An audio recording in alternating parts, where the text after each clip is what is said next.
Halo teman-teman, kita ketemu lagi. Di sini kita akan melanjutkan dari video sebelumnya, di mana video sebelumnya saya membahas tentang ini ya, pengguna dan pengembangan sistem. Di mana di situ saya membahas tentang organisasi bisnis, komputasi pengguna akhir, pengguna. Pengguna itu adalah sebagai suatu sumber daya informasi. Kemudian yang terakhir adalah tentang kriteria pendidikan, pengetahuan dan keahlian yang dibutuhkan untuk karir di bidang layanan informasi. Itu yang saya bahas di video bagian pertama atau video yang sebelumnya. Kali ini saya akan melanjutkan tentang topik yang sama, yaitu pengguna dan pengembangan sistem, tapi bagian yang kedua. Oke, tidak usah panjang lebar, silakan masuk kelas, kita mulai diskusinya.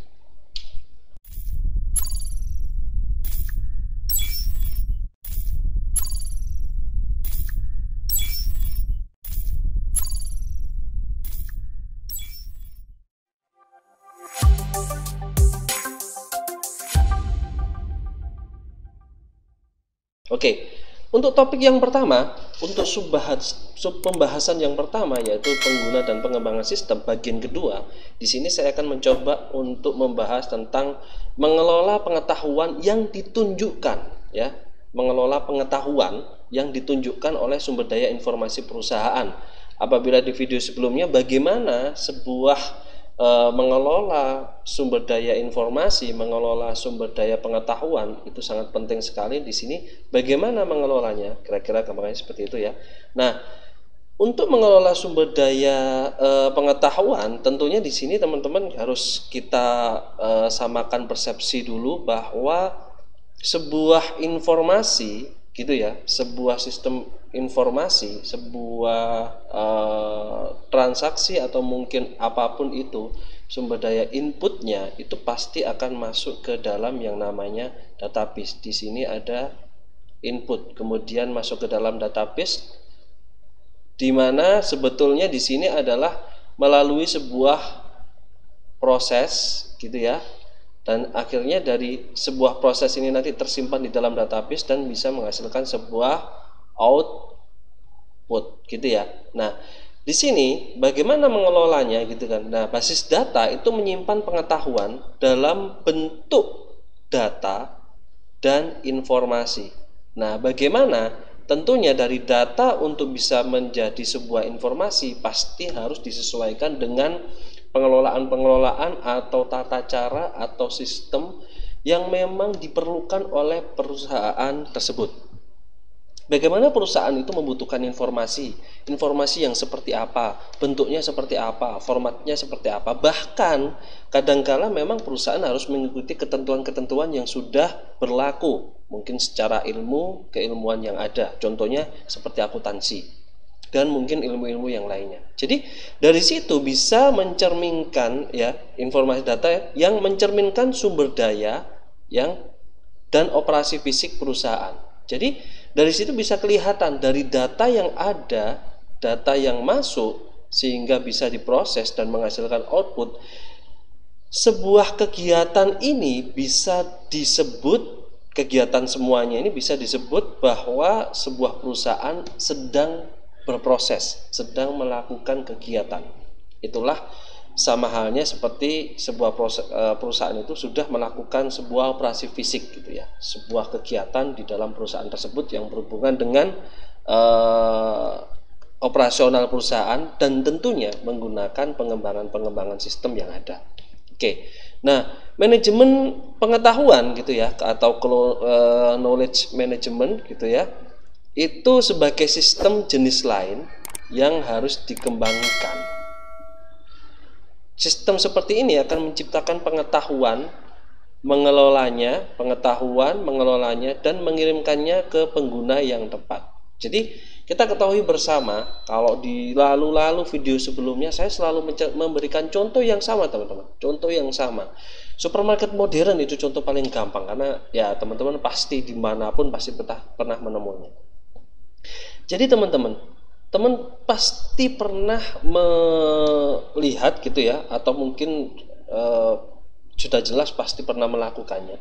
Waktu teman-teman melakukan kegiatan pembelian sebuah barang di supermarket modern, di mana di pembelian supermarket modern itu harus setelah kita memilihnya, kemudian kita harus ke kasir gitu ya, di mana kasir tersebut sudah menggunakan sebuah sistem, di mana sistem ini adalah mungkin umumnya nyebutnya adalah POS, point of sale. Dari sistem yang kecil ini gitu ya, dari sistem yang kecil ini sudah contoh paling simpel bahwa di sini menunjukkan sebuah manajemen pengetahuan. Apa itu yang di manajemen? Yang pertama, bagaimana menentukan sebuah harga, kemudian bagaimana mengkontrol sebuah quantity gitu ya. Apa maksudnya mengontrol sebuah quantity? Kan tidak mungkin barang itu bisa laku apabila barang itu tidak tersedia. Maksudnya apa? Gini, quantity tersedia itu bisa dalam dua bentuk. Yang pertama adalah dalam bentuk fisik, gitu ya, dalam bentuk fisik. Yang kedua adalah dalam bentuk non fisik atau mungkin nilainya gitu ya, atau kuantitinya atau angkanya gitu. Paling gampang kita nyebutnya angkanya. Apabila di fisiknya di dalam rak terlihat ada kelihatan barangnya ada 1 biji gitu ya, tetapi di komputernya, di pencatatannya, di dalam sistemnya ternyata itu 0. Nah, di situ kita pahami bahwa di dalam keilmuan manajemen persediaan atau mungkin akuntansi persediaan, pasti di situ terjadi sebuah kesalahan. Tidak mungkin bisa dilakukan transaksi penjualan gitu ya. Apabila di dalam sistem itu 0 tetapi di fisiknya 1, bagaimana bisa menjual? Tidak mungkin. Di sini harus dilakukan sebuah penyesuaian bagaimana agar bisa dilakukan transaksi penjualan. Ya, mungkin bisa dilakukan penyesuaian gitu ya. Dimana penyesuaian karena memang fisik ini tidak bisa dipungkiri ya, karena memang sudah terlihat barangnya ada 1, ya mau tidak mau yang angka ini yang awalnya di sistem 0 ini dirubah untuk menjadi 1. Nah, entah itu bagaimana, ada beberapa cara, bukan entah gitu ya, ada beberapa cara yang seperti saya pernah lakukan. Harus dilakukan penyesuaian, di mana mungkin penyesuaiannya adalah quantity tambah, quantity plus gitu ya, atau mungkin quantity minus, di mana menyesuaikan dengan fisik yang ada. Dan ini biasanya kalau teman-teman pernah tahu atau pernah dengar gitu ya, dan pastinya teman-teman pernah dengar, ini biasanya dilakukan itu untuk meminimalisir ini gitu ya. Untuk meminimalisir ini biasanya sering dilakukan oleh perusahaan, melakukannya adalah stock opnam gitu ya, menyesuaikan antara fisik dengan sumber daya informasinya atau sistem informasinya atau nilai yang tercatat di dalam komputer, gampangnya seperti itu. Nah, fungsinya adalah seperti ini teman-teman. Kalau dulu mungkin sebelum adanya sistem ya, stok opnam fungsinya adalah menyesuaikan antara fisik dengan kartu stoknya gitu ya. Tetapi sambil berjalannya waktu, ada beberapa perusahaan yang sudah tidak menggunakan kartu stok secara manual lagi, tetapi menggunakan sistem. Nah, hal-hal yang seperti itu adalah salah satu bentuk bagaimana memanajemen pengetahuan. Jadi mengembangkan suatu sistem gitu ya, di mana sistem ini yang awalnya sudah ada dan berjalan, tetapi dikembangkan sebagaimana mungkin dengan menggunakan bantuan teknologi. Ya, tentunya pasti arahnya adalah ke sumber daya informasi. Nah, kira-kira seperti itu. Dan teman-teman, untuk topik yang kedua ini masih menyambung juga. Ini akhirnya merubah menjadi sebuah budaya atau kebiasaan. Apa itu otomatisasi kantor? Office automatic, ini kurang tulisannya. Office automation. Nah, di sini bagaimana sebuah kantor gitu ya, sebuah perusahaan, sebuah kegiatan operasional perusahaan. Mungkin di sini kita bahas apa itu office automation-nya ya. Di sini dijelaskan bahwa meliputi seluruh sistem elektronik formal maupun informal yang terutama berhubungan dengan komunikasi informasi ke dan dari orang di dalam maupun di luar perusahaan. Keunggulan Office Automation adalah adanya fakta bahwa ia memberikan suatu sambungan komunikasi bagi orang-orang di dalam dan di luar perusahaan untuk saling berkomunikasi satu sama yang lain. Apabila kita sambungkan dengan kasus yang sebelumnya, di mana di kasus sebelumnya kita bisa lihat bahwa di sini kita bisa lihat yang di sini, yang dilakukan di sini ini adalah yang dilakukan di luar atau mungkin di kasir, transaksi kasir. Tetapi di sisi lain, informasi ini juga bisa berguna atau digunakan oleh pihak atau bagian yang lainnya. Mungkin bagian gudang kah, atau bahkan bagian accounting itu bisa melihat, oh ternyata banyak barang yang hilang. Kenapa kok banyak barang yang hilang? Nah, ini perlu dianalisa. Oh, ternyata barang hilang ini salah pencatatan dan lain sebagainya. Di accounting pasti bisa menganalisa kerugian-kerugian atas barang yang hilang, bagaimana harus dicarikan solusinya dan lain sebagainya. Ini masih menyambung dengan kita punya kasus ini ya teman-teman ya. Jadi apabila kita lanjutkan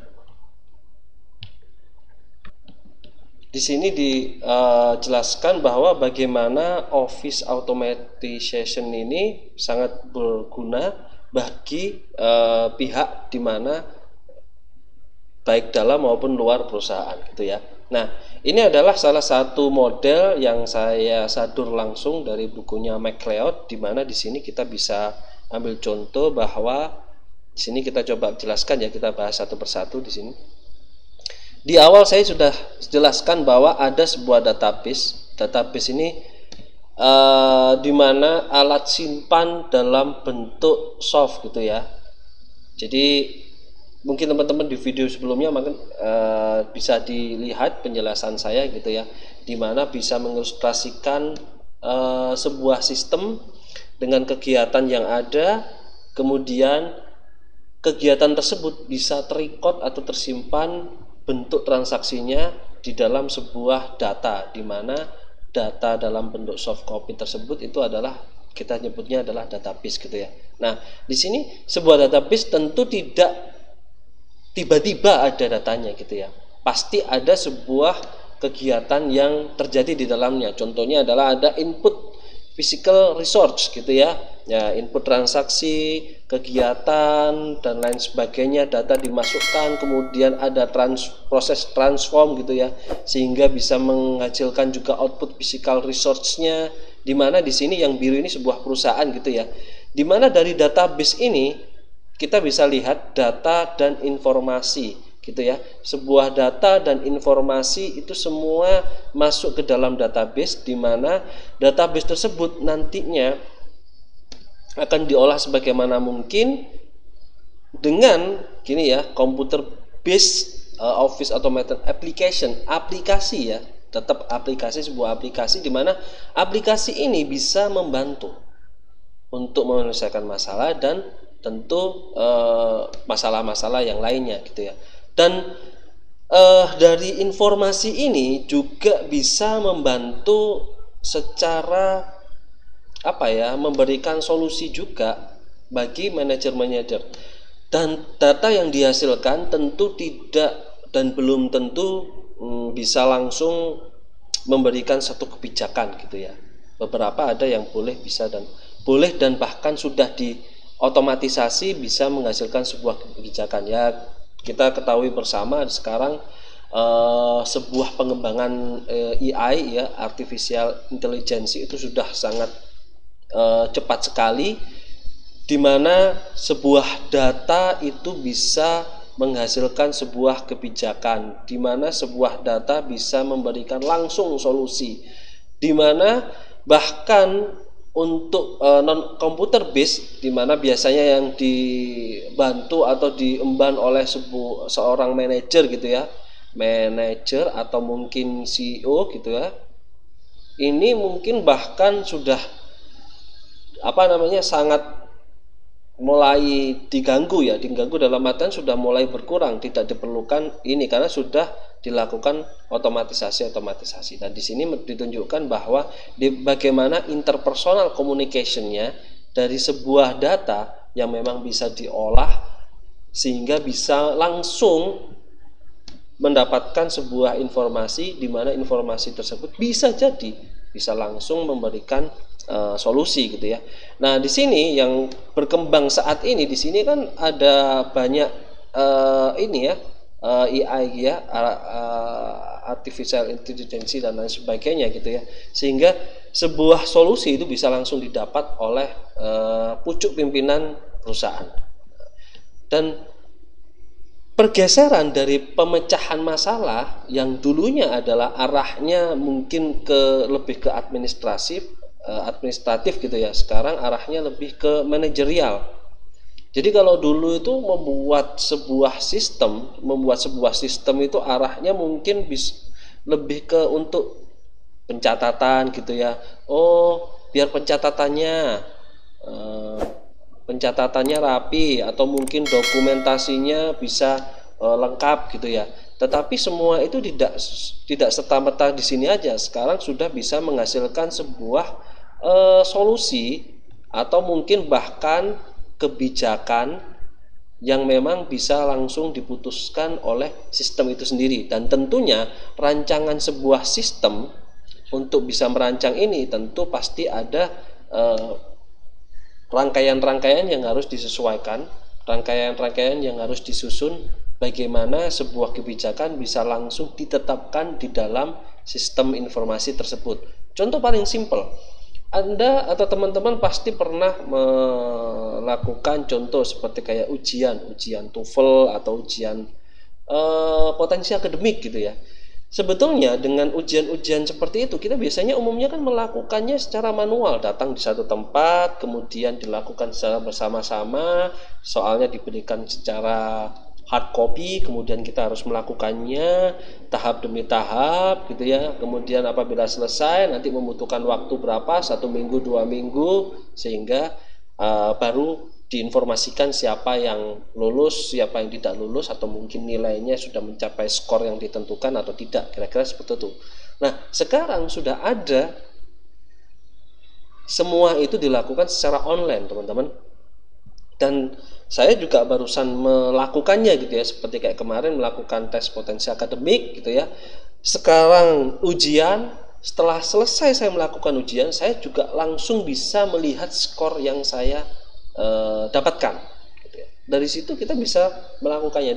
Dari situ itu adalah salah satu contoh bagaimana sebuah kebijakan sudah otomatisasi. Itu simple. Memang kalau contoh yang saya contohkan barusan itu mungkin bukan termasuk arah yang memang artificial intelligence yang memang yang sedang marak di 5.0 ini ya, tetapi itu salah satu bentuk dasar sehingga di situ bisa dikembangkan. Di situ bisa dikembangkan sebuah suatu sistem yang memang arahnya bisa menghasilkan sebuah kebijakan, dan tentunya tidak diperlukan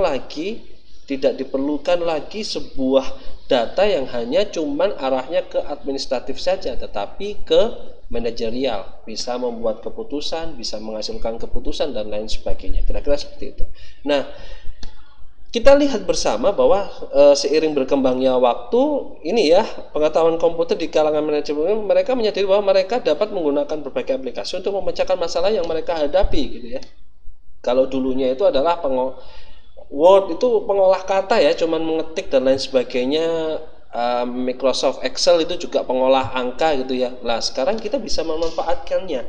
Bagaimana memadukan gitu ya, memadukan kalau kita hanya biasanya bisa menggunakan salah satu gitu aja ya. Word untuk ngetik-ngetik aja gitu ya, kemudian Excel untuk mengolah angka, mengtotal, membuat rumus dan lain sebagainya. Nah, salah satu contoh memanfaatkan sebuah sistem tidak hanya sebagai administratif tetapi juga sebagai manajerial, kita bisa menerapkan keduanya dijadikan satu sehingga menghasilkan sebuah produk atau mungkin bahkan informasi yang bisa langsung digunakan.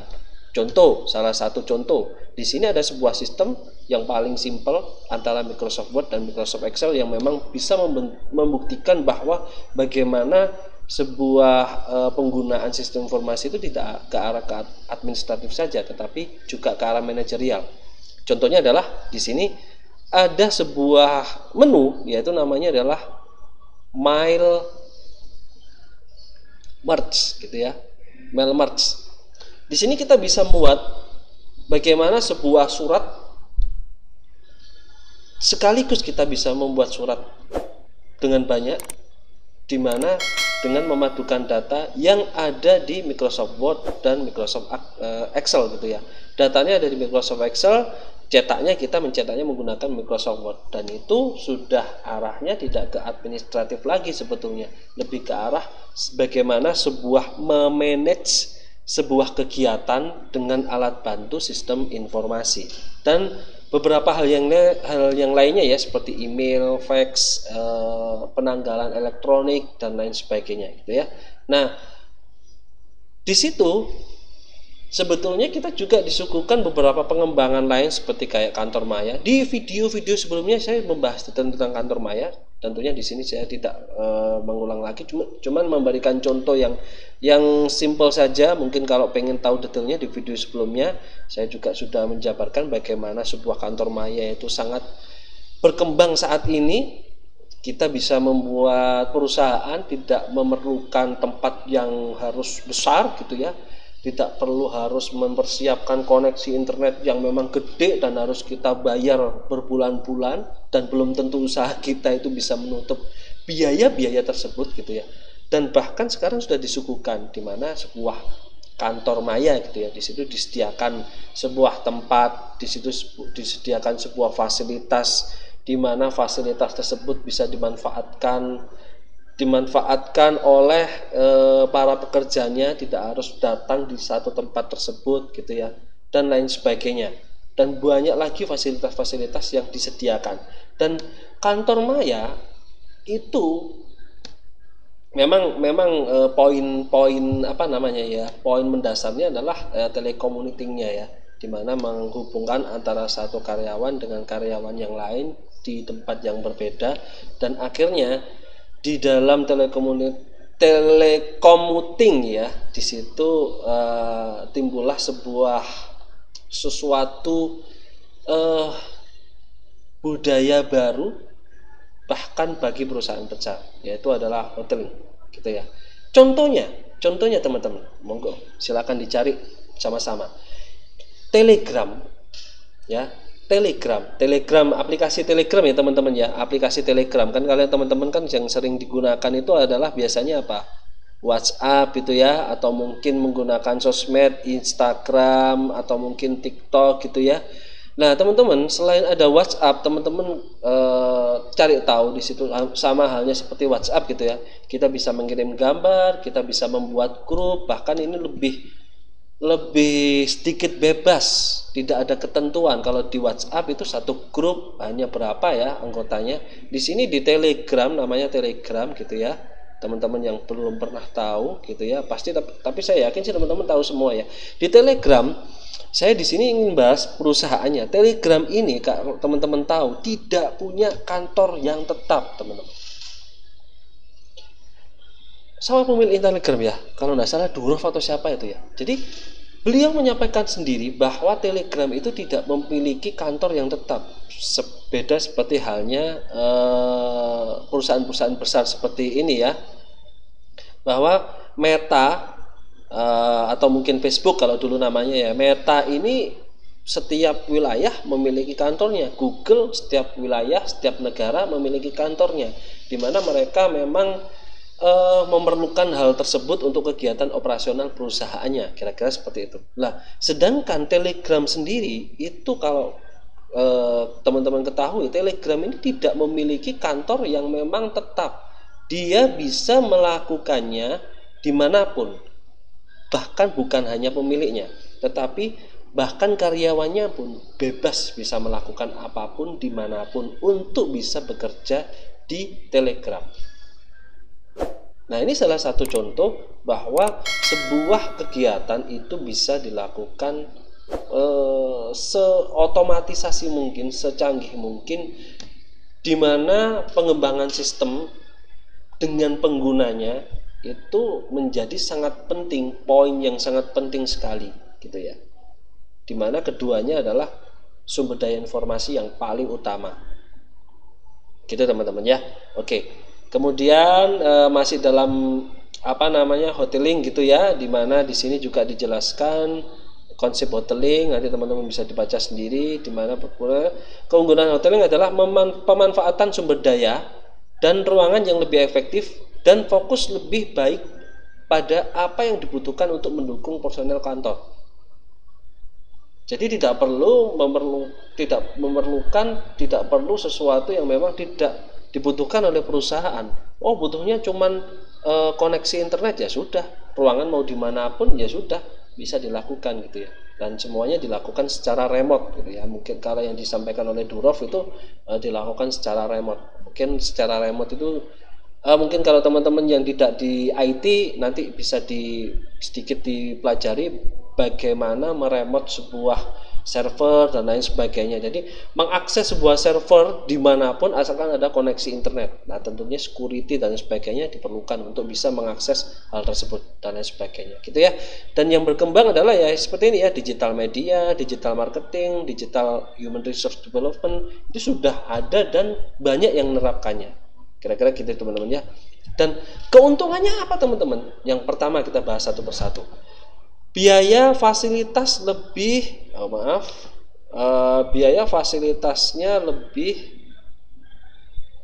rendah ya.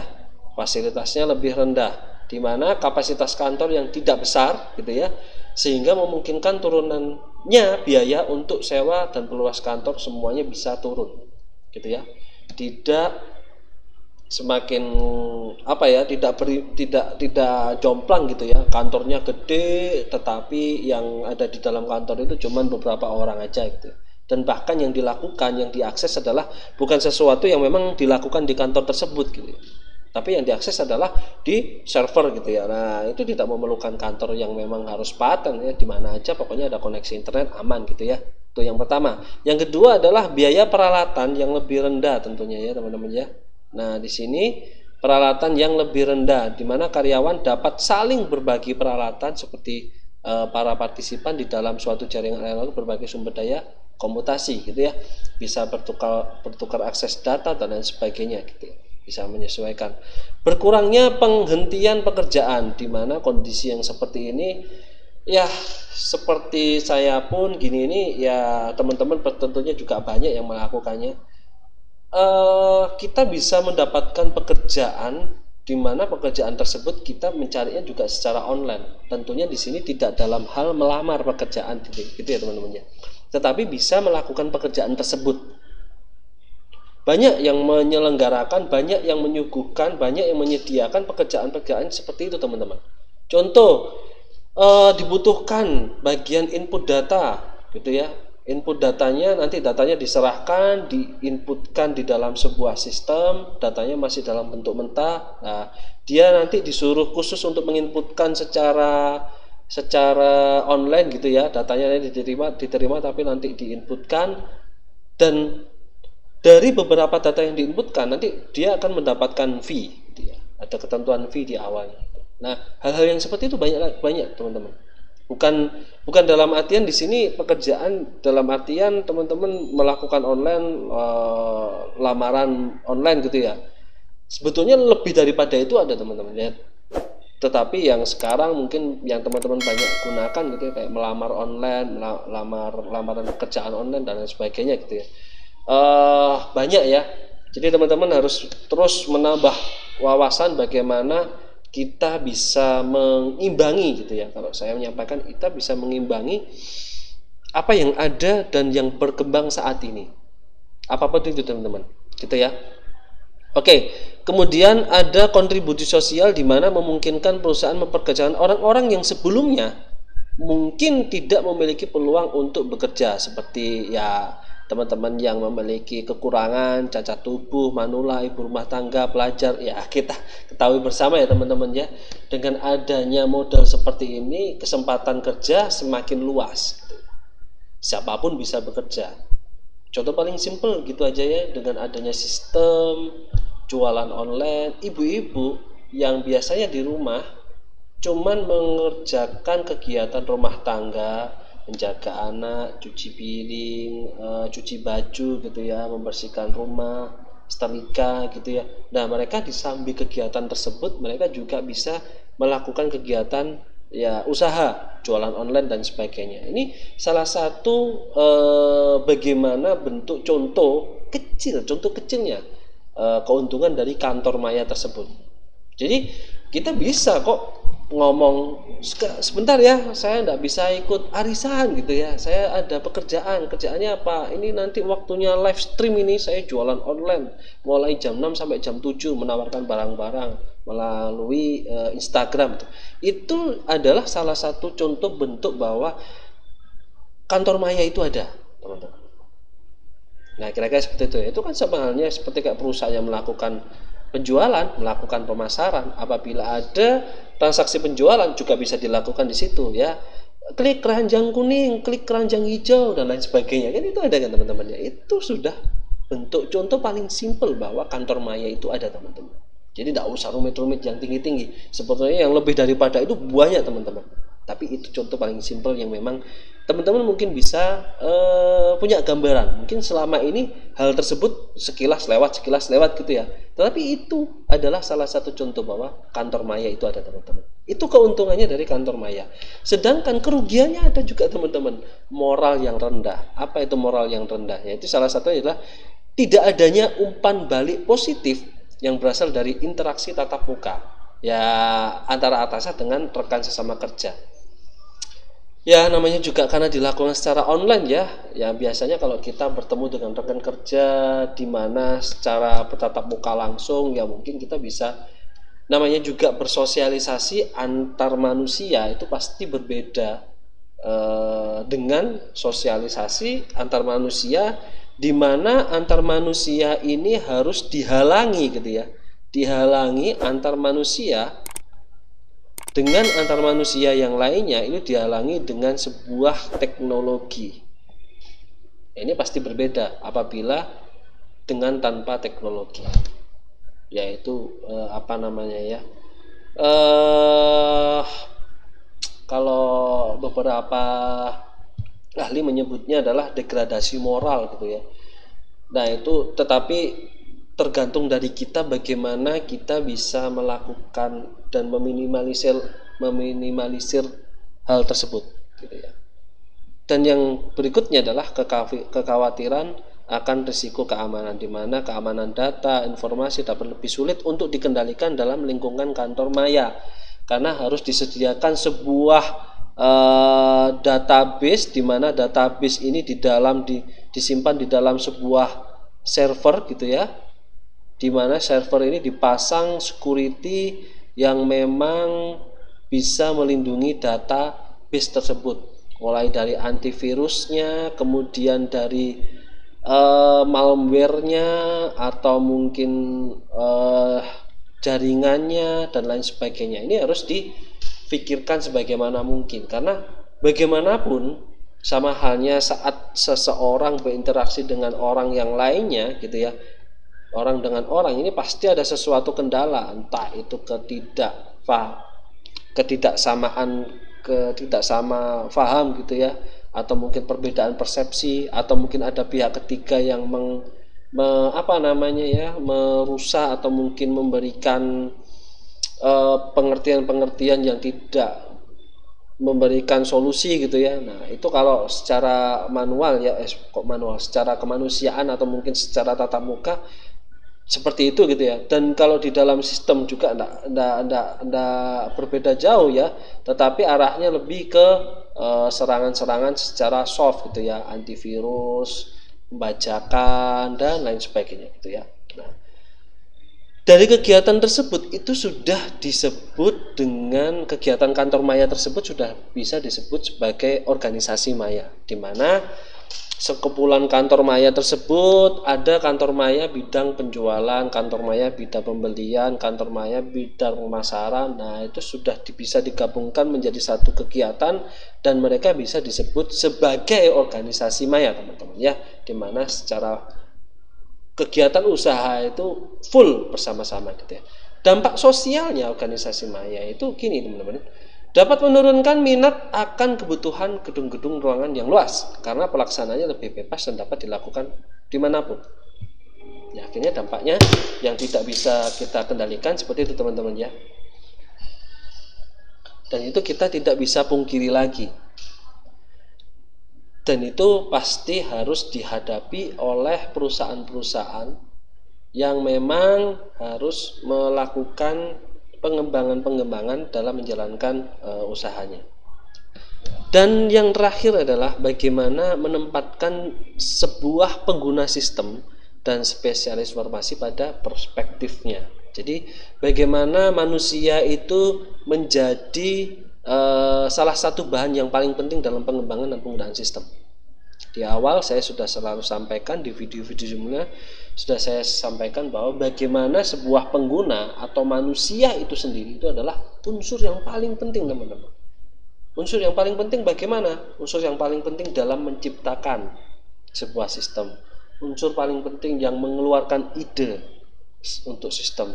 Unsur yang paling penting untuk mengkonsep sebuah sistem. Unsur yang paling penting untuk merancang, membuat sebuah sistem. Bahkan di akhirnya unsur yang paling penting untuk mengentry atau menginputkan data atau melakukan proses di dalam sebuah sistem yang sedang dikembangkan. Itu pemain utama. Manusia adalah pemain utamanya. Jadi teman-teman, kalau di video sebelumnya saya sering mengatakan smartphone. Yang smart apanya? Yang smart, banyak yang mengatakan yang smart adalah handphonenya. Kita balik, teman-teman. Yang smart itu adalah manusianya. Secanggih-canggihnya handphone yang teman-teman miliki, apapun itu mereknya, apabila handphone tersebut teman-teman letakkan, tidak akan berfungsi kecanggihan tersebut. Yang canggih siapa? Manusianya. Nah, kita kembangkan lagi, teman-teman. Oke, tidak kita letakkan, kita gunakan. Kita gunakan sebagaimana mungkin handphone ini bisa smart karena memang penggunanya yang smart.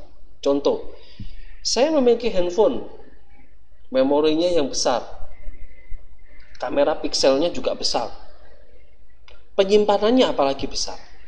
Saya gunakan aja untuk pemasaran. Apa maksudnya pemasaran? Saya belajar bagaimana memfoto sebuah produk dari beberapa angle, di mana membuat foto produk dengan minimalis tetapi bisa menjual sebuah produk.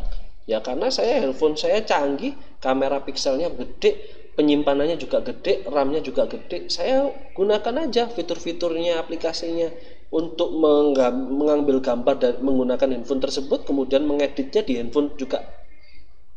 Gitu ya.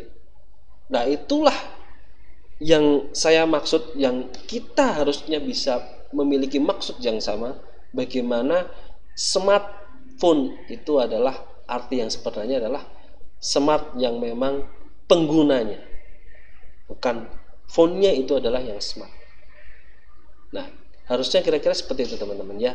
Jadi pemain utamanya adalah ya manusia itu sendiri, dan tentunya ya ada manusia itu sebagai pengguna ya, dan spesialis informasi yang menghasilkan dan yang merancang sebuah informasi. Dan kedua kelompok tersebut membentuk tim untuk mengembangkan gitu ya. Nah, pengembangan sistem yang awalnya dilakukan sepenuhnya oleh spesialis informasi, namun lama kelamaan pengguna telah memainkan peranan yang semakin penting ya. Pengguna memainkan peranan yang semakin penting. Pengguna dapat melakukan seluruh pekerjaan pengembangannya. Jadi sekarang itu tidak disuguhkan dalam bentuk matang. Teman-teman bisa membuatnya sendiri. Promosi produk, foto produk tadi. Kita ambil foto, kita edit, kita jadikan video menggunakan KineMaster atau Canva dan lain sebagainya gitu ya, atau Pixel Lab gitu ya, dengan mengedit gambarnya menjadi sebuah brosur, ditambahkan gambar ini, itu, kata-kata dan sebagainya. gambar tersebut tidak hanya menjadi sebuah gambar, tetapi menjadi sebuah brosur. Itulah yang kita harus pegang, teman-teman. Bagaimana sebuah sistem itu berkembang, dan kuncinya adalah manusia itu sendiri, teman-teman ya. Oke, ini salah satu bentuk bagaimana sistem awal ya pengembangan produk baru gitu ya, dimana konsepnya, kemudian kasus bisnisnya, baru ditinjau lagi, baru pemasarannya, baru ditinjau lagi validasi dan lain sebagainya gitu ya. Itu dulu, teman-teman ya, dulu. Tetapi sekarang mau apapun itu dibuat, idenya, konsepnya, kemudian peningkatan konsepnya, kemudian penilaian konsepnya, semua dikumpulkan menjadi satu dan disuguhkan. Dan yang dikembangkan itu tidak lagi berdasarkan permintaan, teman-teman. Di video sebelumnya sudah saya bahas banyak tuh. Sistem informasi yang dikembangkan itu tidak dalam hal yang memang dibutuhkan saja, tetapi berdasarkan kegiatan-kegiatan yang memang harusnya bisa dilakukan pengembangan. Contoh paling simpel, parkir. Parkir dengan berkembangnya waktu, model manual, tiket, kertas itu ternyata dirasa itu adalah cara yang lama dan lambat. Dikembangkan menjadi tiket karcis otomatis, datang, pencet tombol, pintu buka, gerbang buka, masuk. E-tol itu juga menjadi permasalahan di tahun-tahun lalu gitu ya. Sekarang menggunakan kartu. Dan teman-teman tahu, ada keuntungannya. Akan menjadi sebuah pengembangan yang memang sangat mempercepat sebuah kegiatan. Dan lagi, dampaknya pasti ada. Bagaimana teman-teman yang dulunya kerja di tol yang memang menyediakan layanan gitu ya, dia bagian memberikan uang tol, kemudian memberikan kembalian dan lain sebagainya, itu sudah hilang semua, teman-teman. Di mana mereka? Saya pun juga tidak tahu.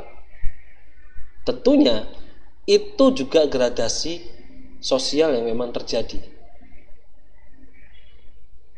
Gitu ya teman-teman ya. Nah, di akhir bagaimana sebuah teori yang kita bahas kesemuanya gitu ya, mengelola pengetahuan gitu ya, mengelola sebuah pengetahuan yang ditunjukkan oleh sumber daya informasi, di mana di sini kita menunjukkan bagaimana sebuah cara untuk memanage gitu ya, memanage sebuah pengetahuan apapun itu, mau dibentuk apapun, mau dikembangkan sebagaimanapun, itu adalah harus dimanage sebaik mungkin.